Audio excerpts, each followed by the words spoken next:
Kun reediyoo Afuura Biyyaati.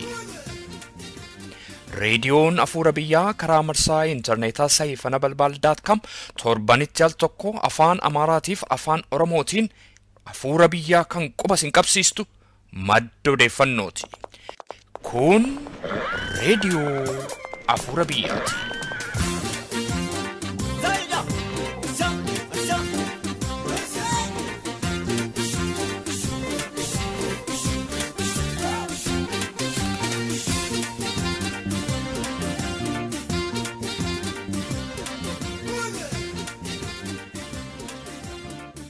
Afaan Oromoo kun attamitti dhokatee hafee, afaan Oromoo kun attamitti dhokatee hafee, eenyutu kana mul'isuu danda'a kan jedhamu akkuma waamichaatti yaada koo keessa galee yeroo hundumaa na tuttuqa. Sabni kun saba bal'aa, saba lakkoofsaan hammana ga'ee jiru otuu ta'ee jiru attamitti afaan isaa mucaafataan mul'achuu didee maaliif dhokate kan jedhamu. Dhoksaa sana bakkee baasuudhaa fi yaalii cimaan kanan gochuu jalqabe. Luba Dr. Tasgaraa Hirphoo. Harka fuune attam jirtu kabajamtootaaf jaallatamtoota dhaggeeffattoota keenya. Afaan Oromoo hundee Oromummaati jedhama. Afaan yeroo dagaagu Oromummaatu dagaaga. Dagaagina afaan Oromootiif Oromootni baay'een yeroo garagaraatti yaalii gurguddaa godhaniiru. Reediyoon Afuura Biyyaa isaan kana keessaa yeroo garagaraatti hamma humni sheeyyamee fi hayyoota Oromoo isinii dhiyeessaa turteetti isinii dhiyeessaa jirti. Har'a immoo gama kanaan dargaggumaatii haga dullumaatti yaalii walirraa hin cinne gochaa kan jiran luba Dr. Tasgaraa Hirphoo isinii qabattee dhiyaatteetti. Luba hayyuu barreessaaf falmaa mirga dhala namaa kan ta'an lubni Dr. Tasgaraa Hirphoo keessummaa keenya har'aati. Waan nu taphachiisan waan baay'ee qabu. Akka lubummaa isaaniitti guddina afaanii keessatti shoora waldaan kiristaanaa qabdu nutti himu. Akka barreessaatti immoo kitaabolee afaan Oromoo hedduu barreessaniiru isaan kana kaasanii nu taphachiisu. Baranuma bara 2013 keessa macaafa geerarsa Oromoof kuusaa maqaa Oromoo jedhaman macaafa 2 maxxansaniiru. Waa'ee macaafota isaanii kanas nu taphachiisu. Akka falmaa mirga dhala namaatti immoo dhiitichi mirgi dhala namaa ilmaan Oromoo irratti raawwachaa jiru maal akka fakkaatu nutti immoo dhaabbata tiksituu mirga dhala namaa isaan gaggeessan maal akka hojjetaa jirus nutti himu. Egaa hamma xumura sagantaa keenyaatti akka nu waliin turtan isin affeerra.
Sanfayne godani sarmamurani Señor mata boti koti akabo sonajrani baroni darbanon dumtu sabako gada boicha se nutanaera kebicha mudamudino kumsatani karande mani gufu balbala kalalani berandarbani mukti tokko winaara malee qofaan boba'u ilmi namaas kutaan wal qonnaan bilisaan ba'u mudaa mudhii dhukkubsatanii karaan deemanii gufuu balbala irra laalanii biraan darbanii mukti tokko winaara malee qofaan boba'u ilmi namaas kutaan wal qonnaan bilisaan ba'u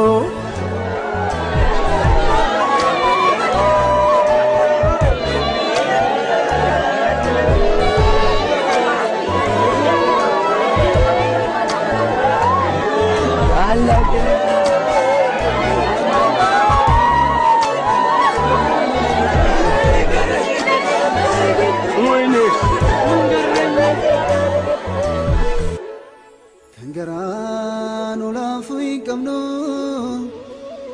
hundumtu ebo mirmirsa madike nyanyate duge nurati male malchisa mirgisa bako sarbame kesar ragodam fama barate galma sangu sorrisa sumim falama amen duta jabdemi lamte korang kurkote hamon sida jige utuban rumah sate kero fike kolfeta bachun ya dota era Sagale shamara watan nagamera Amen duta jadeni dapte borang gurgurte Habon sida jige utuban rumah sate Kerom fike konfeta bachun ya dota era Sagale shamara watan nagamera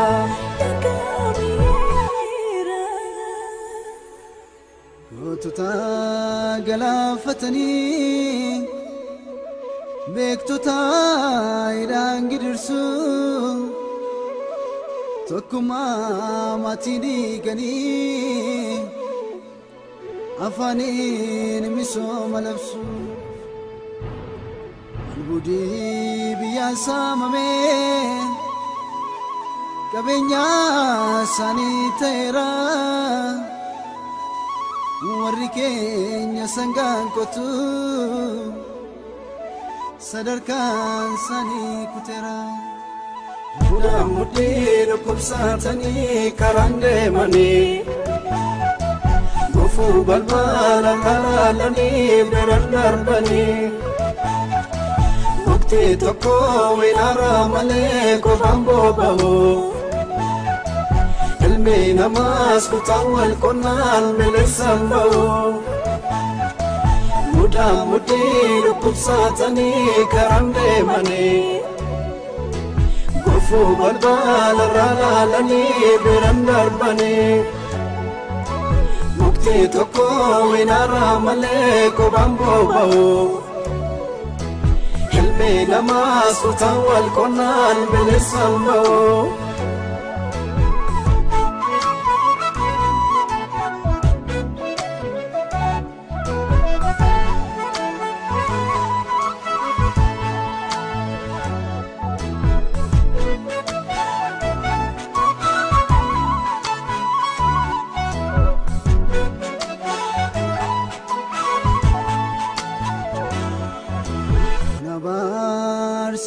Bamiti motibi yarmanu dane goginsa mandache sene sanyime dani masene kamonko karatun kabu nurafe kani farjomna harroon dumtinu darbe harcabi yang bawina harmeen duddaa cabdee miidhamtee koraan gurgurtee haboon siidaa jigee utubaa dulloomaa isaatti qeerroon fiigee kolfee taphachuun yaaddota eeraa sagalee shaamarran wawwataan nagaameera harmeen duddaa cabdee miidhamtee koraan gurgurtee haboon siidaa jigee utubaa dulloomaa isaatti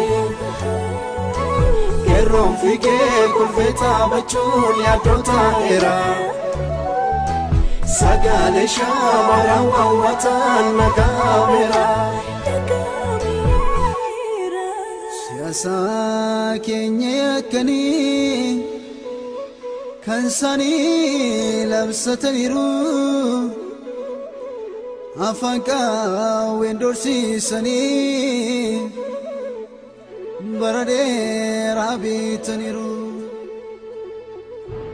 Abbaa biyyummaa mool qabnee shororkeessitu jedhanii akka bineensa daamsamnee meeshaa ammayyaa ijaarratanii Mudaa mudhii dhukkubsatanii karaan deemanii gufuu balbala laalanii biraan darbanii mukti tokko winaara malee kophaan boba'u ilmi namaas kutaan wal qonnaan bineensaan ba'u mudaa mudhii dhukkubsatanii karaan deemanii gufuu balbala laalanii biraan darbanii mukti tokko winaara malee kophaan boba'u ilmi namaas kutaan wal qonnaan bineensaan ba'u.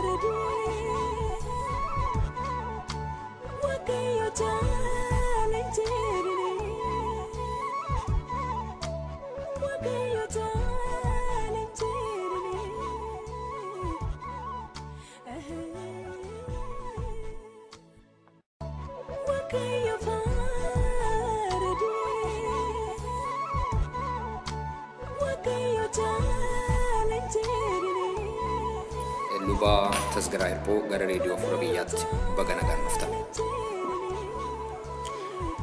Baga nagaadhaan jiraattee baga gara raadiyoo Afuura Biyyaatti na waamtee baay'een gammadaa kanarratti ergaa dabarsuudhaaf waan na waamteef. Baay'ee gaariidha Luba Tasgaraa. Luba Tasgaraa Hirpoo namooti waldaa kiristaanaa keessa jiran ijoolleef namni guddaan jaarsaaf jaartiin dargaggoon hundumtuu isin beeka jedhee namana. Warra isin hin beekneef lubni Tasgaraa Hirpoo eenyudha? Meesa kanaan haa jalqabnu ofii keessan dhaggeeffattoota keenyatti nu beeksisaa. Ani Tasgaraa Hirpoon jedhama. Barumsa teoloogii argadhee waldaa kiristaanaa Makaana Yesuusii fi luba kanan ta'ee bara 1958 ture. Waggaan kun waggaa dheeraadha. Bara hojiin walitti yoo ilaalamu yeroon luba ta'e sana ani nama waggaa 23 dargaggeessa jechuudha. Garuu waamicha kana waan fudhadheefani waamicha ulfinaa waamicha Waaqayyoo ta'uusaa waan beekeefanii duukaa bu'ee barumsa sitti daddabalachaa guguddachaa biyya ormaas iddoo garaagaraa dhaqee biyya Tanzaaniyaa waggaa 2 ture.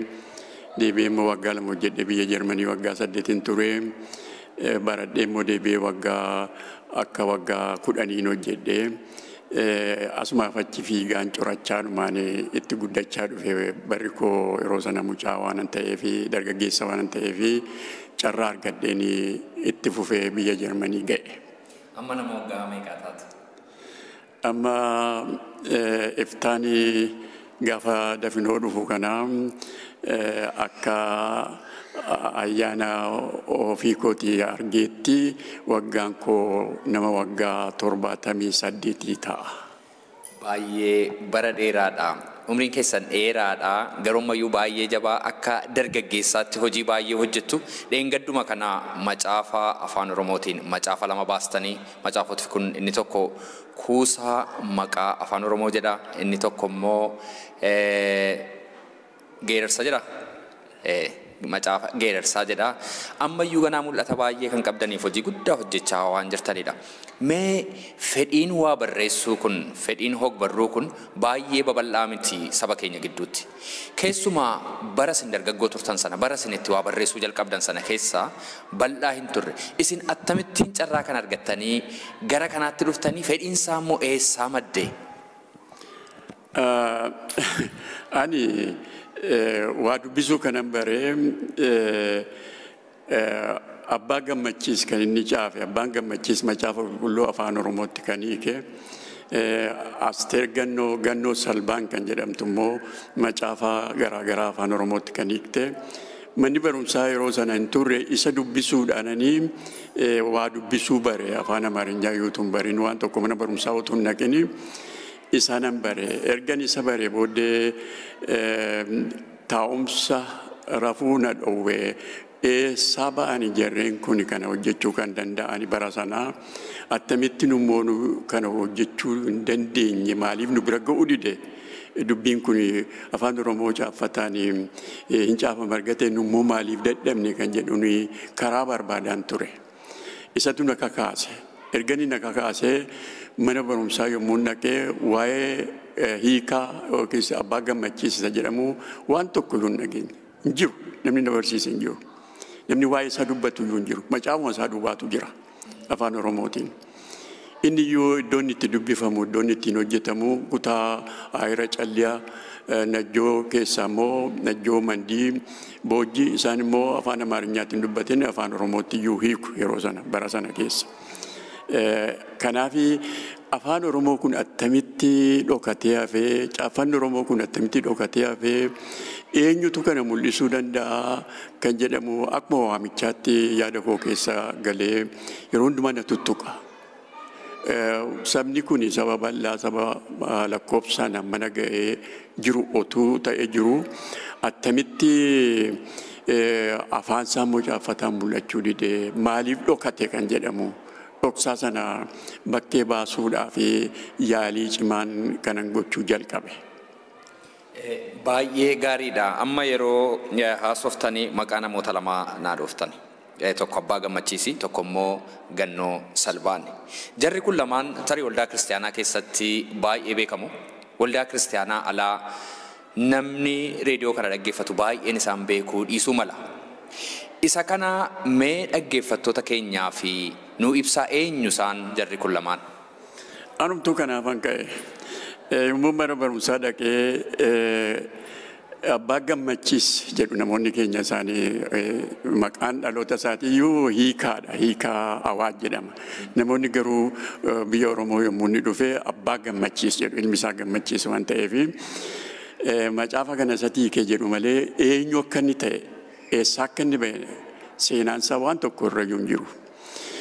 Namichi kun mucaa waggaa 12 ta'etu jiru butamee gurgurame haadha isaa jalaa abbaan isaa jalaa irraa duunaani akka afaan Oromootti irraa du'ee jedhu haadha isaa jalaa butanii fuudhanii gurguratan yommuu gurguratan kana mucaan kun haadha koottan deebi'ee si baay'ee boo'a ture kanaaf dabarsanii nama kan biraatti immoo gurguratani.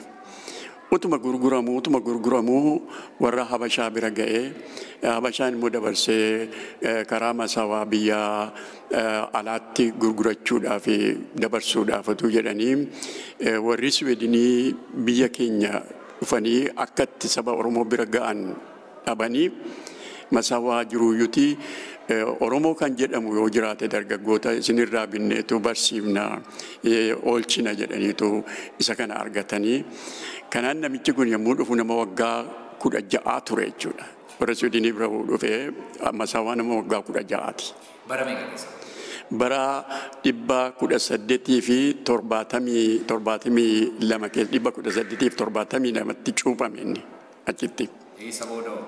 Isa booda jarri yommuu barsiisanii baay'ee nama sammuunsa banamaa nama dafee waa baruu danda'u waan ta'eef cuuphanii yommuu cuuphan maqaa isaa diddiraniif maqaan isaa inni dhalootaa sila himeen ture Hiikaa Awaaj jedhama. Namichi inni bitate immoo Nasiib jedhe. Amma yommuu maqaa isaa gaafatanii inni attamitti himata Nasiib jedhee himate. Egaa isaan immoo maqaa kana Oneesimoos kan jedhamu Filimoon keessa jira. Oneesimoos kan jedhamu kuni garbicha tureeyyuu baqatee Paawuloos bira dhaqnaanii luba baasee deebisee nama amanee nama wangeela fudhate waan ta'eef akka obboleessaatti ilaala nama luba ba'e kanaa jedhe. Amma gaa warri Suudiinii maqaa kana yommuu kennaniif maqaan ittiin cuuphamu kana Oneesimoos jechuun nama luba ba'e, nama harka namaa jalaa ba'e, nama furame jechuudha. Maqaa kana kennaniifi namicha kana yommuu ilaalanii namichi kun sammuunsa baay'ee banamaadha. Kanaaf biyya alaatti erginee barsiifnaa jedhani.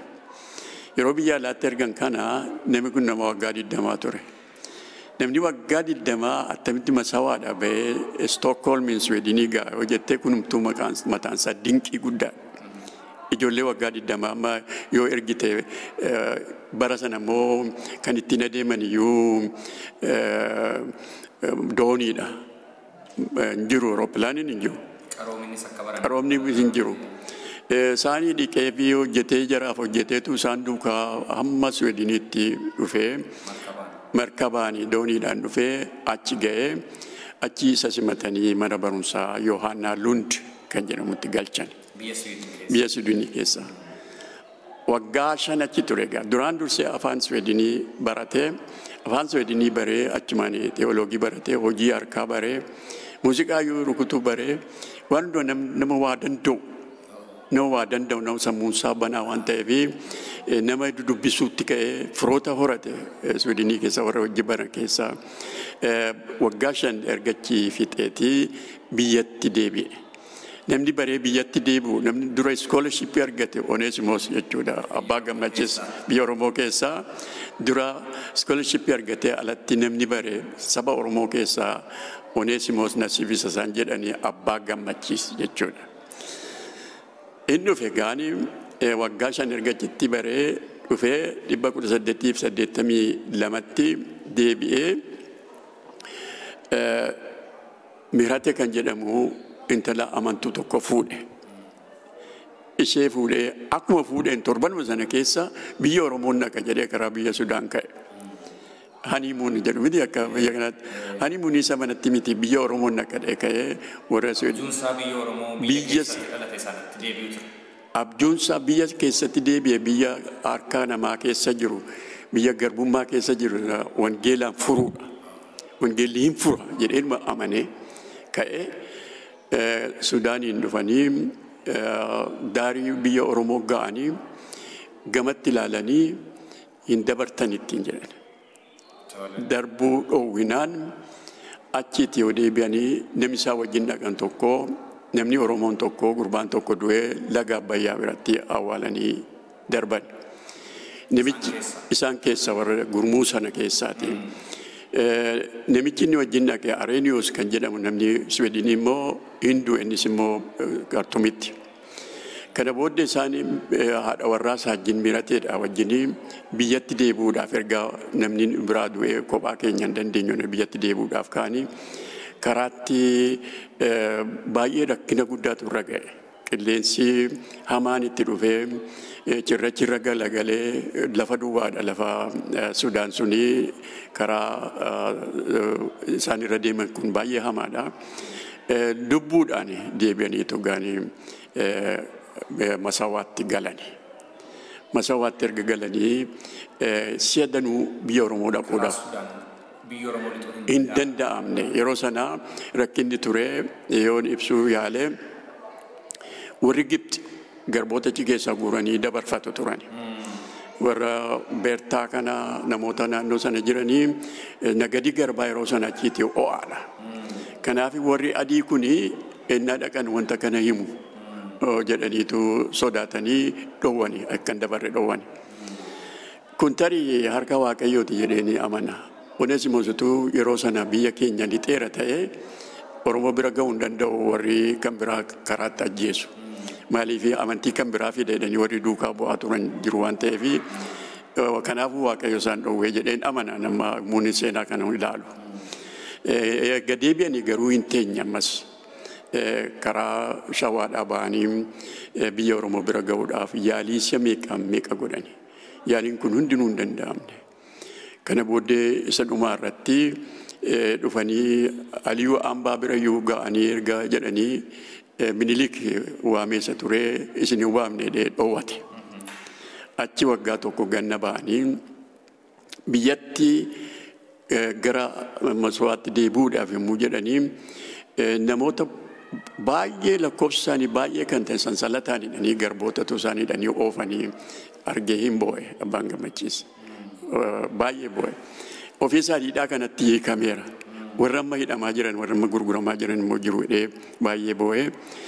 Boo'icha isaa kana deebi'ee yommuu masawaa dhufu dubartoonni Oromoo immoo luboomanii achitti argate hin gammade. Isaan barsiisutti ka'e gaana.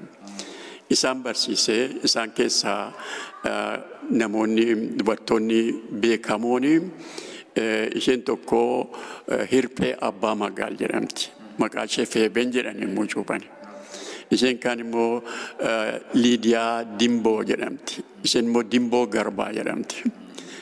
Isaan kana ishee tokko kan inni fuudhe Liidiyaa Dimboo sana isatu fuudhe booddee miirateen erga duute booddee ishee fuudhee ijoollee kan inni irraa hore isheedha. Ishee sayyoodhaa dhufte isheenis akkasuma gurguramtee luba baate.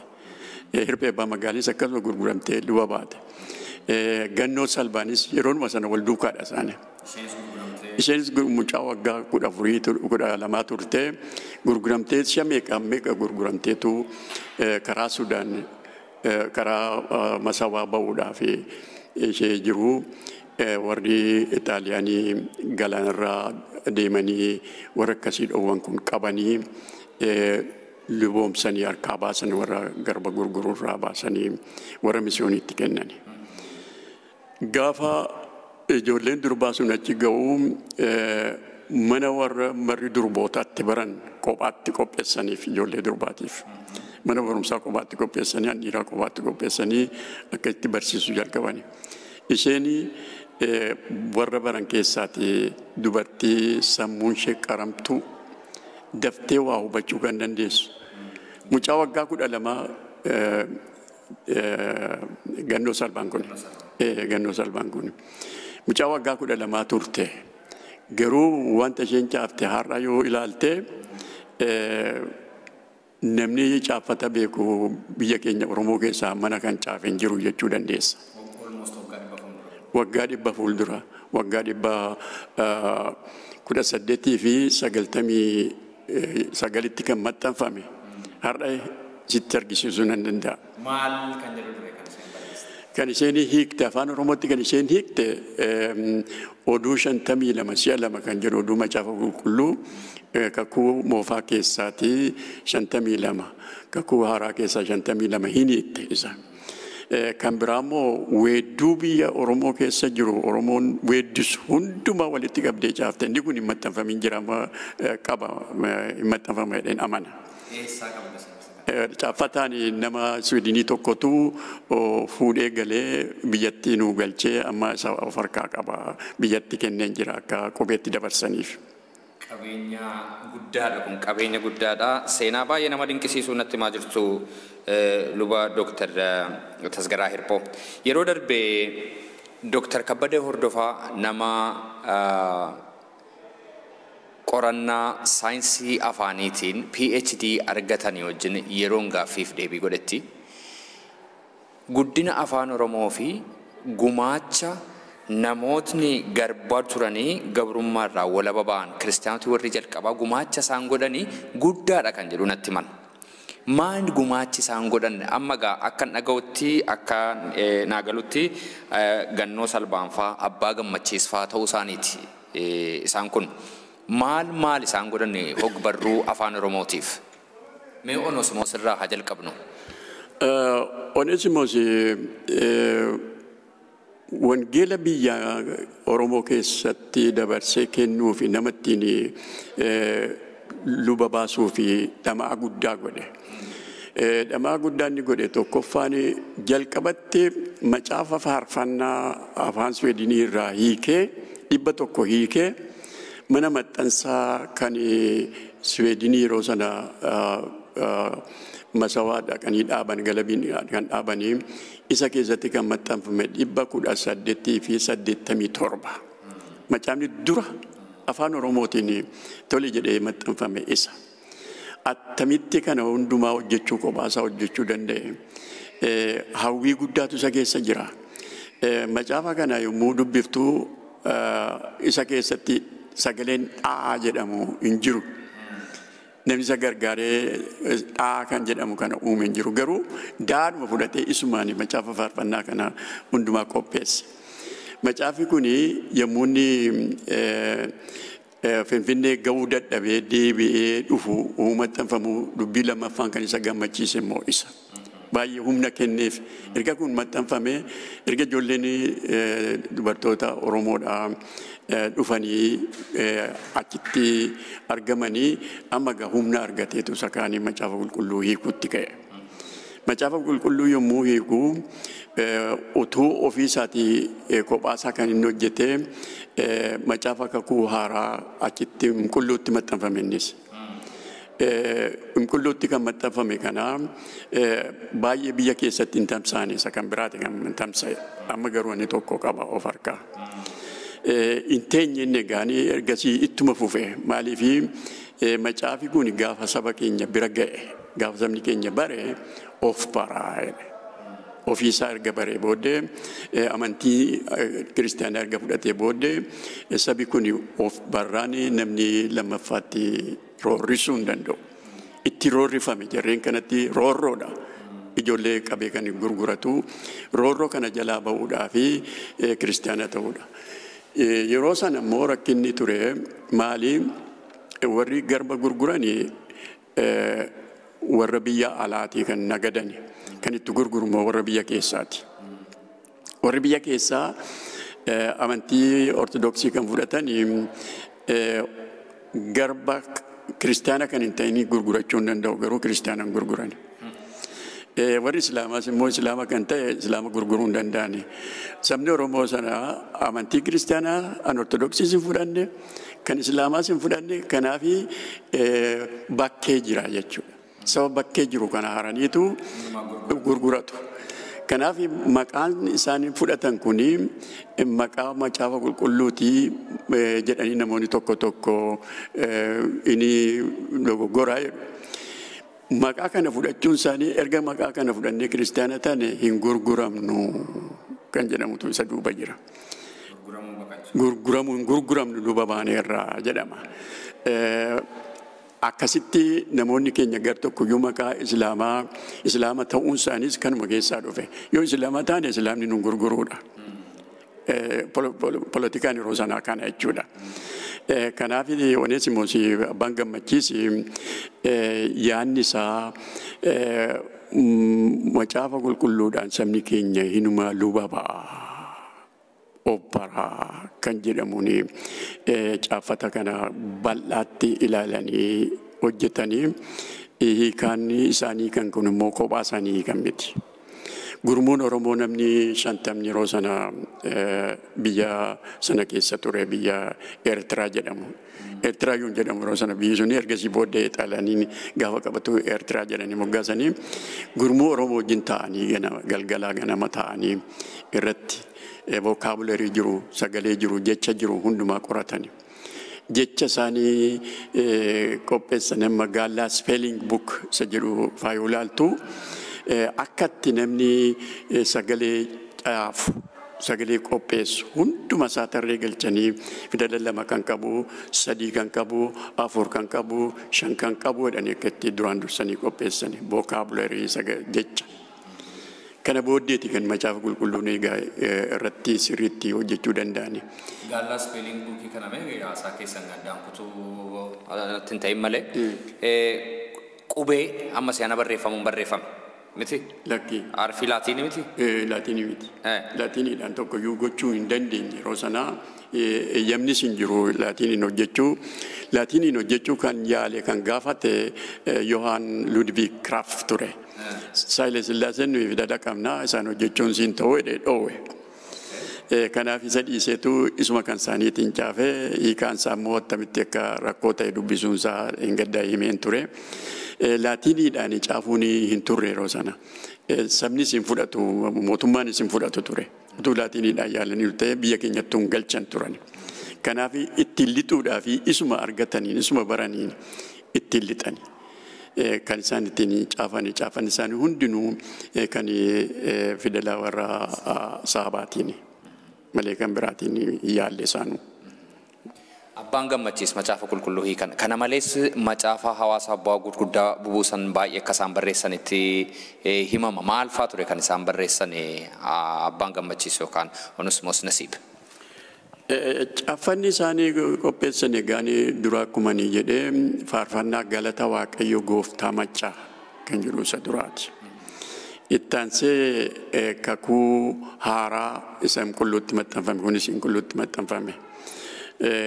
Kan biraa kan isaanii hojjetan isa gaallaa spelling book macaafa barsiisa ittiin afaan Oromoo barsiisan isa jedhamudha. Inni kuni utuu macaafa qulqulluu hin hiikin guutummaa isaa hin hiikin kan isaan walitti qabamanii qopheessanidha. Inni kun karaa bane literaaturii yookiin caafata Oromootii fi karaa bane.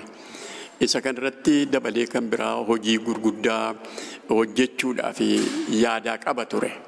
Isa bira garuu hin dandeenye. Hammi isaan hojjetan kuni hammi isaan hiikan kuni hojjetan kuni garuu hojii hojjeteera. Isumatu saba keenya bira ga'e kan biraa bira ga'uu hin dandeenye. Hojii isaa keessaatii kan nama dinqu immoo yommuu biyyatti gale mana barumsaa jalqabuu isaati. Mana barumsaa afaan Oromootiin isatu dura jalqabe. Bara meeqa keessa gaafa? Bara 1905tti Najjootti jalqabe. Inni mana barumsaa isa jalqabaati impaayiricha keessaati jechuudha. Saba Oromootiif kana. Saba Oromootiif. Saba Oromootiif manni barumsaa ni jalqabaa. Abbaa Gammachiistu jalqabe. Isa dura kan jalqabanii Boojjitti Daani'el Dabalaa fi Gabra Oystaatiyoos afaan Amaariyaatiinis waa barsiisaniiru. Garuu Oneesimoos Abbaan Gammachiis mana barumsaa godhee ijoolleen Najjootti walitti qabaman yeroo sana nama 20 ta'an yeroo yartuu keessa waggaa tokko keessa. Nama naa dabalaa namni natti baay'atee jedheeyyuu Eritiraatti nama akka dabalanii fi gaafatee ture. Afaan Oromoon kennama ture manni barumsaa kun afaan Oromootiin kennamaa, afaan Amaariyaatiinis hin kennamaa. Kan isaan barsiisan barumsaa haaraa barumsa warra kaanii utuu hin ta'in maatimaatiksii lakkoofsan barsiisu, jiyoogiraafiin barsiisu, afaanin barsiisu. Akkasitti haaraan yoo dhaabatu namni itti yaa'e. Kun waan gaariidha itti yaa'e. Booddee afaan Oromootiin sababii barsiisanii fi afaan nuyi hin beekneen barsiiftuu jedhanii itti ka'anii warri Ortodoksii immoo Kidaana Mihiratiin dhaabatee jira. Kidaana Mihiratiin immoo itti ka'ee gasasee iddoo sanaatti deemuun isaanii sababii kanaatiif lafa kennameef dhiisanii mana ijaarame dhiisanii mana ijaarratanii keessatti hojjetan ofii isaaniitti dhiisanii Naqamteetti godaanuun isaanii sababii ari'atamuun irratti ka'eef sababii afaan nuyi hin beekneen jechuun afaan Amaariyyaatiin dhiiftanii afaan kan biraatiin dubbattan jechuudha. Bara 1904tti afaan Oromoon tajaajila kan kennu barumsa afaan Oromoo biyya Oromoo keessatti jalqaban Abbaan Gammachiis fa'a. Kun egaa gumaacha inni guddina afaaniif qaroomina saba sanaaf godhu salphaa miti. Boqonnaa keenya booda immoo namootni garboota turanii garbummaarraa walaba ba'an kun gumaacha isaan guddina afaan Oromootiif kennan maali? Lubi Dr. Tasgaraa Hirphoo immoo hogbarruu afaan Oromoo keessatti maal hojjetanii isa immoo muuxannoo isaanii macaafota barreessan maqaa nuu dha'uudhaan nutti immoo amma boqonnaa gabaabaa fudhanna.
Dhaggeeffattoota keenya kan dhaggeeffachaa jirtan reediyoo Afuura Biyyaatii keessummaan keenya irraa luba Dr.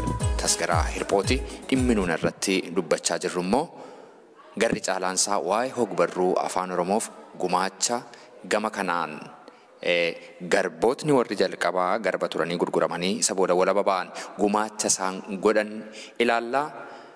Kun reediyoo Afuura Biyyaati. Luba Tasgaraa maree keenya itti fufnaa. Afaan Oromoo waggaa 100 booda yeroo inni deebi'ee afaan barreeffamaa ta'u bara Unusimos Faawaa jalqabee ture. Isaaniyyuu waa barreessaa turan afaan Saabaatiin haa ta'u malee. Isa booddee hin dhowwame manni barumsaa isaan baran isarraa fudhatameetu hin ari'ataman jarri sun. Manni barumsichaas hin cufame. Amma gaa waggaa 100 booda 91 afaan Oromoo yeroo afaan barreeffamaa ta'u Oromoon waan qabu tokkorraa jalqabuu tarra ture. Barreeffama qaburraa jalqabuu tarra ture. Kitaabota qaburraa jalqabuu tarra ture. Amma yeroo sana maali wanti argame lafaati?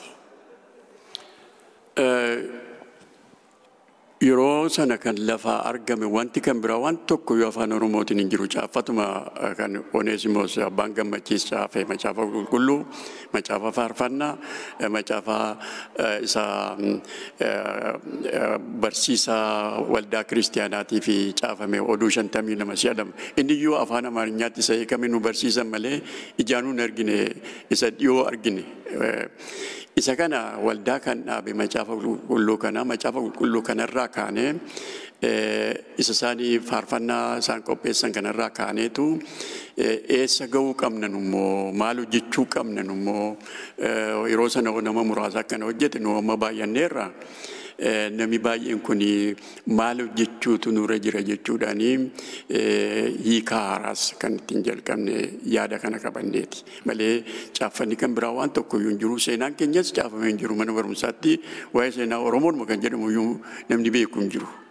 Waldaa Kiristaanaa Alammoo kuni hawaasuma bal'aa hawaasa Oromootiif ga'ee inni qabu maali guddina afaanii keessatti? Namni afaan hin qabne hin jiru iyyuu jechuu hin dandeenya. Namni afaaniin dubbata. Afaan isaatiin dubbata. Oromoon keenya afaan isaatiin dubbachuu hin dandeenya. Ga'een waldaan kiristaanaa kana gumaata inni kenne kanarratti gumaata guddaadha jedhanii ilaalan ofii kooti.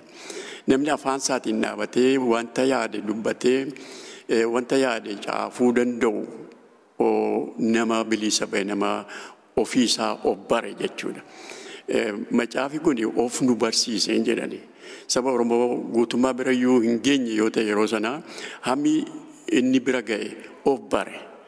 Nama ta'uusaa, nama Waaqayyoo ta'uusaa, nama qixxee ta'uusaa bare. Gumaata kana itti fufnee warra kaaniin ga'uudhaaf macaafa kana hiikuu kan jalqabne hiikaa haaraa isa kanarra dhaabannee kan jalqabne inni yeroo sana gumaatame nama keenya bira ga'uu qaba. Namni keenya bal'aadha. Jenneetu kanarratti itti kaanin immoo. Amma eegamee hojii isin immoo hojjettan ilaalla. Isin baruma dargii keessayyuu yeroo itti waa afaan Oromootiin barreessuun mijataa hin turre keessatti yeroonni dararama namarraan gahu keessatti illee afaan Oromootiin waan baay'ee barreessuudhaaf nama carraaqxanidha. Edda siyaas immoo carraa argametti macaafota baay'ee waldaa kiristaanaa qofaaf otoo hin taane uummata Oromoo maraaf fakkeenyaaf kan bu'aa buusu jechuudha. Fakkeenyaaf yeroo darbee macaafa mammaaksa macaafa kuusaa maqaawwan afaan Oromoo kan jedhu baastaniittu macaafa geerarsaa kan jedhu macaafota mammaaksaa kan ijoollee xixinnoon ittiin abaacaa barattu barreessitaniittu atuu dubbannuu macaafa meeqa barreessitan waa'ee maalii fa'i meesa kana immoo nutti bara sana keessoo haala mijanne keessatti kana barreessuun maali gatiin isin kaffalchiise lubatas garaa. Kana tokkoon himuun dheeraa yoo ta'e iyyuu maqaa Oromoo caafuu kanan jalqabee waggaa 40 dura. Sababiin isaa yeroon paaspoortii baafachuu dhaquu biyya alaa dhaquudhaa fi maqaan kee simii maal naan jedhan simee tasgaraa hirpoo naan jedhani isaan immoo tasagaraa naan jedhani. Jarri kun ani nama biyya kanaa ta'e maquma hin beekan erga ta'eeti ani dhuguma nama biyya kanaati anoo biyya kun kan keenya jedhee Haayile Sillaasee faarfachaa ture jedheetanii ergasiiti baay'ina tuqe. Gaafasii jalqabeen maqaa Oromoo walitti qabuutti ka'e. Isa bukkeetti immoo darbeenii sabni keenya jecha garaagaraa qaba kan ittiin dubbii filosoofii qaba falaasfaa. Falaafama isa jedhamu kana qaba. Garuu caaffataan iddoo tokko iyyuu hin jiru. Kanaaf mammaasaa jiru immoo walitti qabuutti ka'e. Isa mammaasa kana bara dargii keessa geessee naa maxxansiisaa jennaanii wanta isaaniitti hin tolle keessaa baasii naan jedhani. Hin baasu jedhanii akkumatti fudhadhee biyya alaa dhufe. Isan biyya alaa dhufe kana akka mammaasaa 1,000 ture isa keessaatti 500 afaan Jarmaniitti hiikne afaan Jarmaniitti nami keenya nami biyya kana jiran Oromoo akka ittiin baruu fi gold group jenna afaan Jarmaniitti boolla warqee jedhama afaan Oromootti boolla warqee jechuun achi keessa waan danuu baruu dandeessa. Jireenya sabaa baruu dandeessa, jireenya biyyaa baruu dandeessa, jireenya poolitikaa baruu dandeessa, jireenya alaa qotiisa kee, jireenya kee, maatii kee hundumaa baruu dandeessa mammaaksa keessaa. Kanaaf inni kuni boolla warqee jedhama afaan Oromootti inni gooldi guruupii kan jedhamu maxxanfamee ammayyuu jira, hiramee jira. Afaan Oromootiin amma guutummaan isaa akka 1,000 kan ta'u hin ba'a. Maqaa Oromoo kan jedhamu gaa inni kun egaa mammaaksa ta'etu jiru. Maqaa Oromoo kan jedhamu san ittuma fufee utuma hojjedhu. Yeroon barumsaaf biyya Jarmanii dhufee manatti dhiisee dhufee Antoonni hin fitte keessa deebi'ee amma hojjedhee maqaa akka 1,000 kan ta'u 1,000 kan caalu amma maxxanfamee gabaarra oolaa jira. Maqaan kun maal mul'isa jedhee kanan yaadu maqaan eenyummaadha. Maqaan immoo maalirraa moggaafama jedheenii yaade. Namni maqaa tokko yommuu moggaasu warri ijoolleedha yeroo mucaan sun dhalate beeku. Haala mucaan sun keessatti dhalate beeku. Biyya inni keessatti dhalate beeku. Yoo roobokkaan roobuu namni dhalate roobsan roobaa jedhu. Atama roobsan maqaa kee yeroo bokkaan roobuu dhalate ta'a. Namni jimaataa jedhamu jira. Namni facaasaa jedhamu jira. Namni roobaa jedhamu jira. Namni galgaloo jedhamu jira. Waariyoo kan jedhamu, waaritee kan jedhamtu jirti. Wanta akkasii kana tarree galchee kategorii akkasiitiin maqaa yeroodhaan moggaafame, maqaa bineensaatiin moggaafame, leencoo, leencaa, leencee, qeerransa, qeerransoo, gafarso. Akkasii ilaaleetanii tarree galchee maqaa bineensaarraa kan moggaafame. Dabalee immoo yeroo maqaa gammachuu. Namni yoo gammadu maal jedha gammadaa gammachuu jedheetu ilma isaa gammachiis jedhee moggaafata. Akka akkasiittan tarree galchee caafee namatti mul'isuu yaale. Taansee immoo namni yommuu fuudhu amma ilma hangafa taanaanii haati warraa kee maqaan ishee soorettii jedhama. Ittaan immoo maal jedhamteedhaan akka akkasiitti caafee kaa'ee. Kana malee maaliif maqaa moggaafatu warri ilma isaanii muufuusifatanii maqaa walii lagachuun ulfina. Isheen maqaa amaatii ishee maqaa abbiyyuu ishee maqaa nooftu. Maqaa abbaa warraas maqaa nooftu. Ulfina. Ulfinni kuni isheen isa jetti. Isa jetti malee abbaa manaatiin roobaa siin hin jettu, roobsan siin hin jettu. Isa jetti, inni jetti yoo haasoftu, inni garuu maquma isheetiin ni waama. Taansee kan rakkina saba Oromoo keessatti kan beekamee jiru wanti gaariin tokko durbi tokko yommuu heerumtu identitii ishee lafan keessu maqaa abbaa isheetiin waamamti. Maqaa abbaa isheetiin waamamti malee maqaan diddiirrattu. Kun biyya alaa keessatti amma reefuu jalqabama biyya Jarmanii keessatti biyya Awurooppaa keessatti malee yoo maqaan ishee ganamee ta'e ganamee barii yoo ta'e yommuu heerumtus ganamee jedhama. Ganamee nama bariiti malee hin diddiiramtu. Duriin jedhe aadaan akkasii kun ture jechuudha. Ammas yana yoo maqaa warraa isa fuudheetiin maqaa dha'u biyya Awurooppaa keessaa miti. Kanaaf innan keenya aadaa gaariidhaan jedhan namni identitii isaa hin gatu yoo dubartiin yoo heerumte kan afaan keessa galchee caafee ittaansee immoo amma maqaan eenyummaadha jedheera. Maqaa macaafa qulqulluu keessa jiru yoo ilaalte maqaa hiikaa qabudha. Maqaan Oromoo maqaan hiikaa hin qabne tokkichi hin jiru. Amma waaq kennee yommuu jennu Waaqayyotu kennee jechuudha. Waaq tolaa yommuu jennu Waaqayyo arjaadha tolaadha jechuudha. Waaq shumaa yommuu jennu Waaqayyo nu shuume jechuudha. Kan kana fakkaatu gaaddanuutu jira. Inni kun hiikaa qaba. Amma Yoonaas Yohaannis yommuu jennu afaan kan biraatiin Yoonaas jechuun hiikaa qaba. Yoonaataan jechuun waaq kennee jechuudha. Akkasitti ni kenne. Waaqayyotu kennee yoo jechuun Waaqayyo waaq kennee yommuu jennu waaqayyotu kennee yoo jennu Yoonaataan jedhama.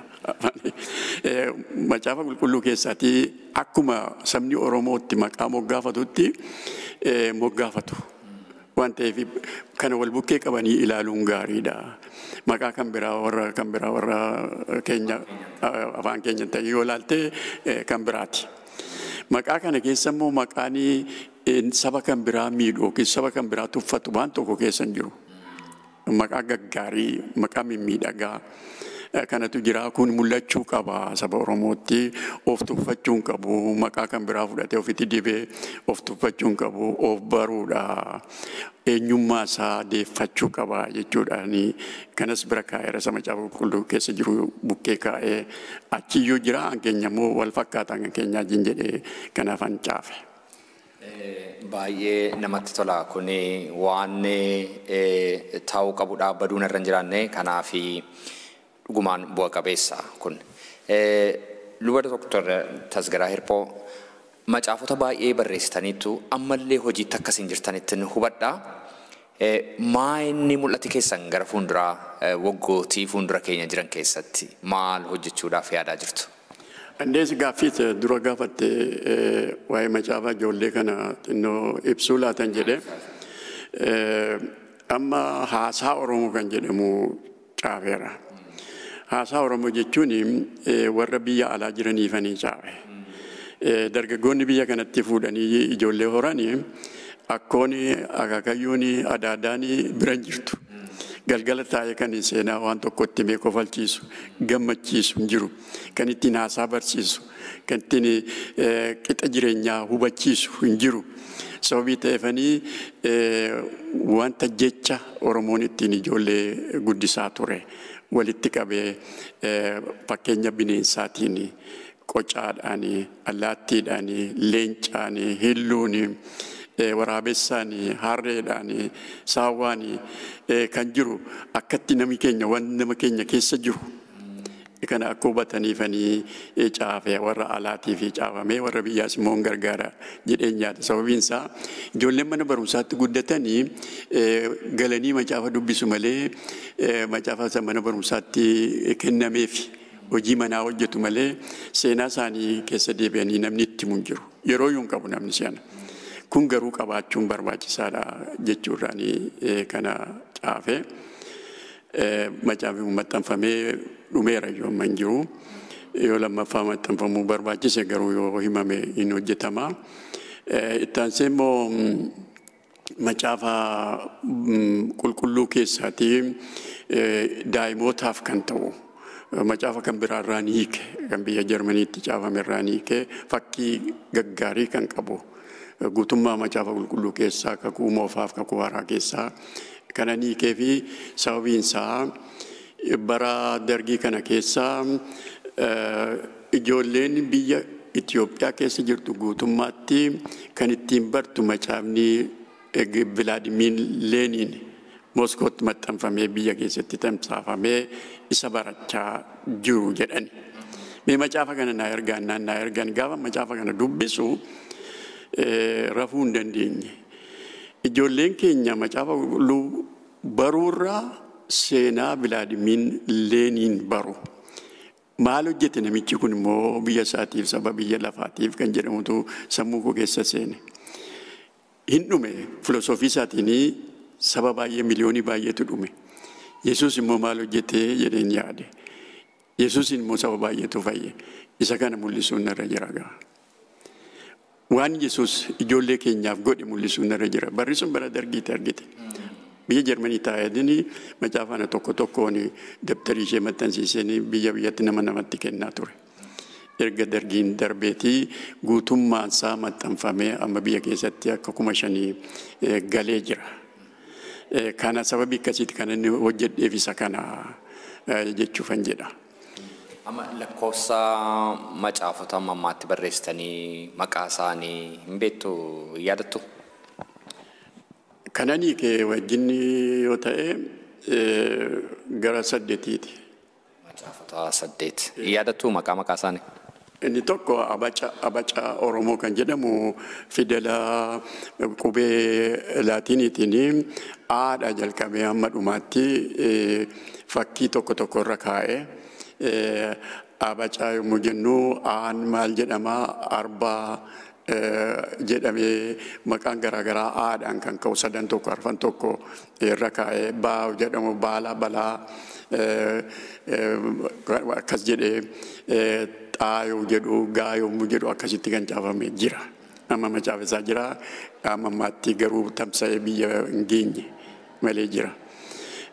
Ittaansee kanani ofii kooti egaa caafeessaan silaa jedhe keessaati mammaassa Oromoo 1,000 oli. Maqaa Oromoos akkasuma 1,000 oli.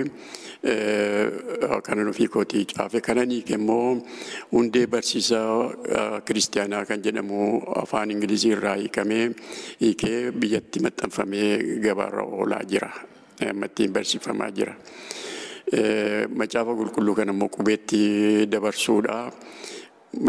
Isa kana biyya alaa taa'een hojjedhu hunduma isaa malee biyya keessatti hojjechuun hin danda'amne. Anis addanan jira. Waan ta'eef namni hojjetu iyyuu hin turre yeroo sana. Atumti hojjedhu natti kennanii sanatti kennan kana gaasittan hojjedhe.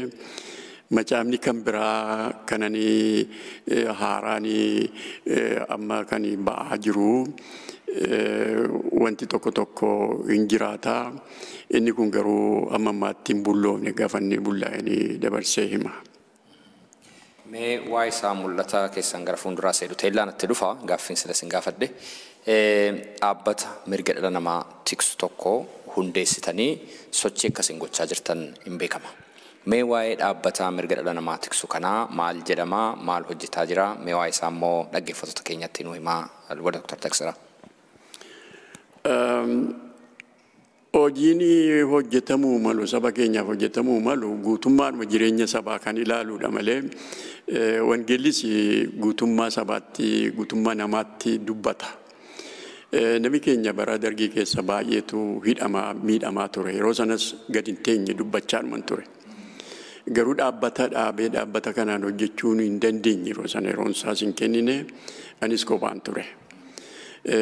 Amma bara waggaa 8 kaasee nama biyya keenya ture namoota biyya keenya turanii warra achi turanii wajjin hojjechaa turre wajjin namoota addana jiranii wajjin waa'ee mirga dhala namaa dubbachuu qabna baanee dubbachuu qabna sabatti mul'isuu qabna kan jedhuuni dhaabneerra. Dhaabbanni kun maqaan isaa Human Rights of Horn of Africa jenne. Gaanfa Afrikaa irratti mirgi dhala namaa eegamuu qaba. Gaanfa Afrikaa yommuu jennu immoo kan nu irratti xiyyeeffanne biyya keenya biyya Itoophiyaati. Biyya Itoophiyaa kana keessaa immoo kan miidhamaa jiru saba Oromooti. Caalaatti kan mana hidhaatti guuramaa jiru, kan saamamaa jiru, kan miidhamaa jiru, kan seera malee itti roorrifamaa jiru. Kana caljitnee ilaaluun nurra jiru. Kanaaf seminaara garaagaraa goonee namootatti dubbannee iddoo walga'iin jirus dhaqnee dubbannee saba keenyaaf falmuu qabna, biyya keenyaaf falmuu qabna. Biyyi keenya kuni nagaa taanaan naannoon gaanfa Afrikaa nagaa ta'a. Nagaa kan dhowwatu biyya keenya keessaa maali jennee nama hubachiisuu qabna. Jenneetu kana dhaabne. Amma ammaatti seminaara garaagaraa gooneerraa namni lafti yommuu irraa fuudhamu maal ta'a jennee seminaara kanarratti hojjenneerra. Land grabbing isa jedhamu lafti saamamee namni lafa malee yoo ta'u duri qotee bulaan biyya keenya ammayyuu 80 lakkoofsatti yoo ilaalamu dhibba keessa 87 iyyuu jedhu gari. Hammi kuni lafti jalaa fudhatamnaan attam ta'a biyyi kuni. Harka namaatti galee kadhattuu ta'a moo maal ta'a? Kadhattuu Oromoodhaan argeera Finfinnee keessatti iddoo baay'eettan arge durii hin jirtu kadhattuun amma kadhattaa ta'aa jira. Kanatti caljennee ilaaluun nurra hin jiru. Dubbachuu qabna, himuu qabna, mul'isuu qabna, dhugaa dubbachuu qabna. Dhaabbanni kun hin dhaabateef dhugaa kan ta'e Propagaandaatuun dhugaa dubbanne namni dhaga'oo jiraate isaan ijjiin immoo dubbii kana bal'aatti ilaalamee akka hiika argatu irratti mari'achuudhaa fi kanaaf dhaabate. Yeroo garagaraatti hidhamtoota siyaasaa Oromoo deemtanii ilaalaa akka turtan dhimma kan hordofaa akka turtan hin beekama. Mee waa'ee kanaa immoo waan nutti himtan qabdu Luba Tasgaraa? Rakkinni biyya keenya keessa jiru cimaadha. Namni nama hidhamaa dubbisu waanuma namni hidhamaan sun hojjete akka waan hojjetetti ilaalama. Kanaaf fuulaan dhaqanii nama kana arguun dubbii salphaa miti. Dhaqaniis immoo waan qaban kennuufiin dubbii salphaa miti. Warra biyya jiraniifis warra ala jiraniifis. Karaan nu hojjennu garuu keettoo namootaatiin namoota wajjin walii gallee namoota jira beekanii warra hidhaman beekanii walii gallee uffata yoo barbaadan hamma dandeenyu. Galaa yoo barbaadan maatii isaaniifis taanaan isaaniifis karaa kan biraatii kan kenninu malee addaan itti baanee kan hojjenna jennee hojjechuudhaa fi wanti nu itti sudanuun jira. Kanarra yeroo darbinee garuu amma iddoo baay'ee geenyee maatii inni bira geenyee gargaarru jiru. Maatii hidhamtoota siyaasaa Oromoo jiru kan nu gargaaru garuu maqaan isaanii dha'uun hin barbaachisu hin danda'amus nama wajjin hojjennus isinitti himuu hin danda'u. Garuu hojiin kun jalqabamee duukaa jira. Amma mirga dhala namaatiif kan falmu baay'eetu jira. Isaan isaa haa hojjetani. Kan nu jennu fuula fuulaan namoota sana addaan maqaa isaaniis barree jireenya isaaniis barree hamma dandeenyu gargaaruudha kan keenyamu. Tokko kana. Lammaffaan immoo seminaara godhamu keessatti rakkina saba kanarra jiru rakkina jaree kanarra jiru hamma danda'amu dhugaasaa mul'isuudha. Kana lamaan irratti xiyyeeffannee jira. Baay'ee gaariidha. Mee gama gaaffii koo isa silaatti dhumarratti isin gaafadha. Innis immoo amma maal yaadaa jirtu waggoota fuuldura keenya jiran keessatti maal karoorri keessan gama hogbarruun ta'uu danda'a, gama immoo dhaabbata mirga dhala namaa tiksu kanaan ta'uu danda'a. Karaa garaagaraa mee pilaanii keessan nutti himuu dandeessu Luba Tasgaraa? Anamma nama waggaa 78 ta'e waan tokko qopheessee nan hojjedha jechuun xinnoo na rakkisa. Ani kanan kutadhee muradhee taa'u hojiin jalqabe kanaa hamma afurri koona keessa jirutti numan hojjedhaadha. Attamitti akkan hojjedhu, maaliin akkan hojjedhu, eenyu wajjin akkan hojjedhu himuu hin danda'u hin beeku. Garuu hojii kana dhiisuu hin danda'u gaammanii afurrina keessa jirutti. Hawwiin kee maali jettee na gaafatte? Hawwiin ana hawwaammaa dargaggoonni baay'een kan caafuu danda'an. Dargaggoonni baay'een kan miidiyaa si'anaan sabquunnamtiisa jettan kanaan waa hojjechuu danda'an baay'een jiru, alas keessas jiru.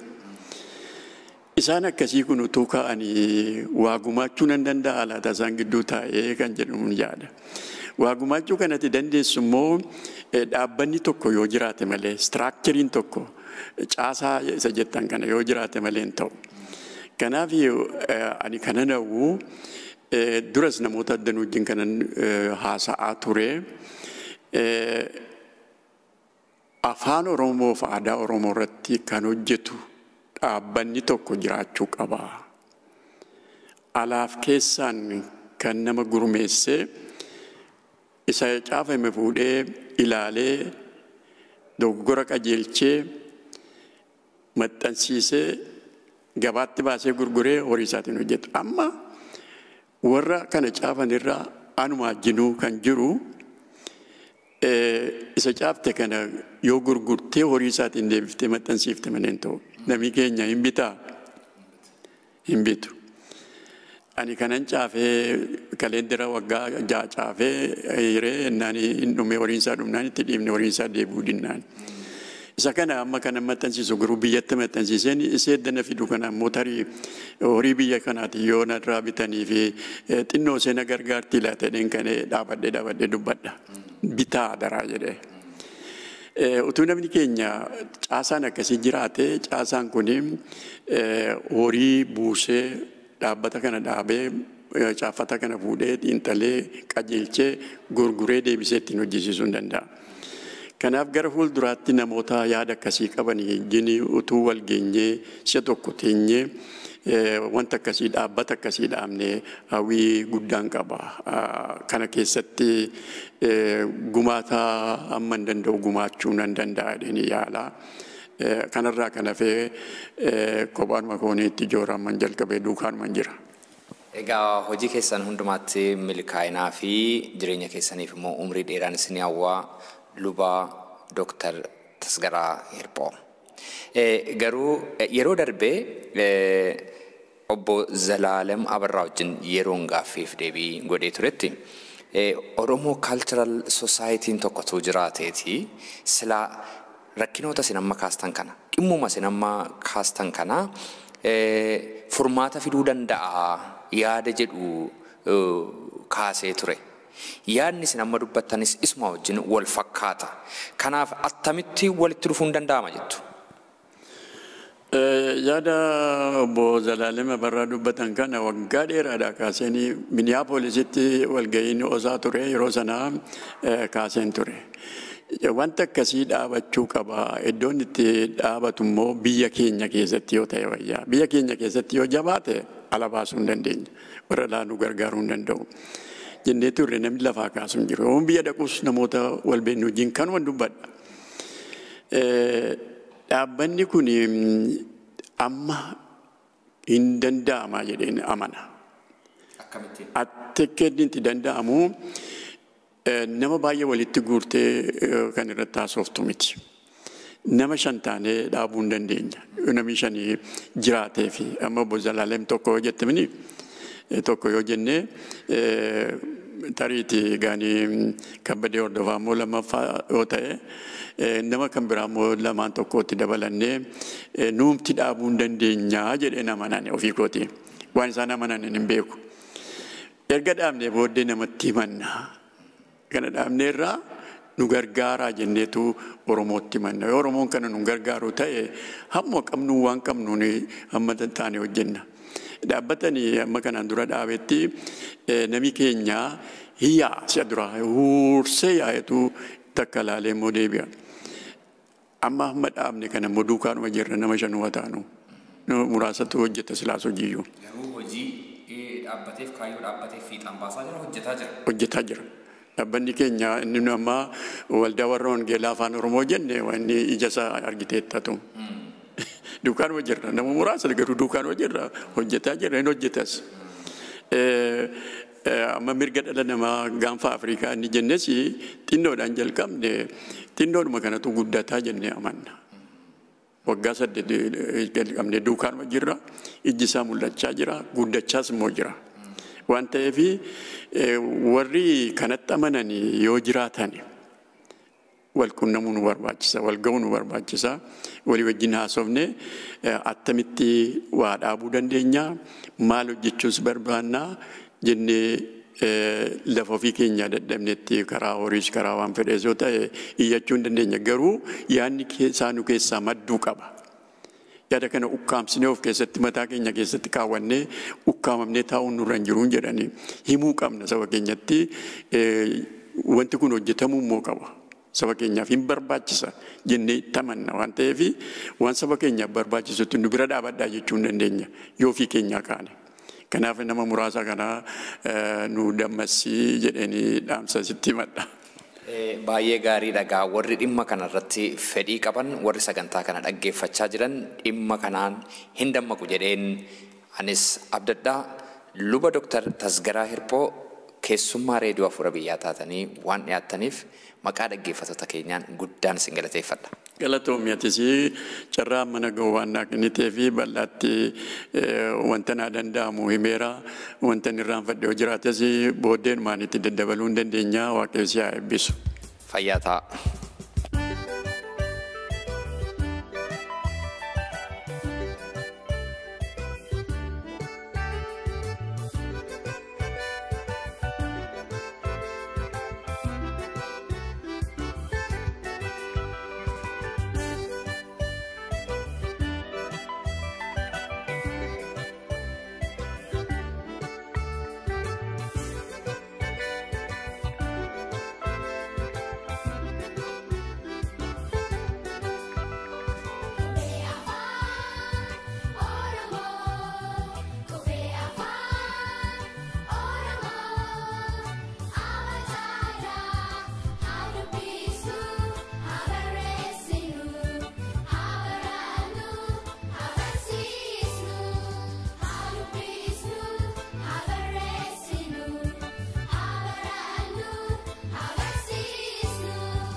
Dhaggeeffattoota keenya qophiin keenya har'aa kanuma. Waa'ee qophii keenya yaada yookaanis gaaffii yoo qabaattan karaa iimeelii keenya contact@saifanabalbal.com jedhaatiin qunnama. Fuulli intarneetaa keenya www.saifanabalbal.com jedhama nu daawwadha. Akkasumas Facebook irratti raadiyoo Afuura Biyyaa jettanii yoo nu barbaaddan nu argitu. Torbee qophii biraatiin hamma wal agarrutti torban gaarii isinii hawwinaa gaariitti.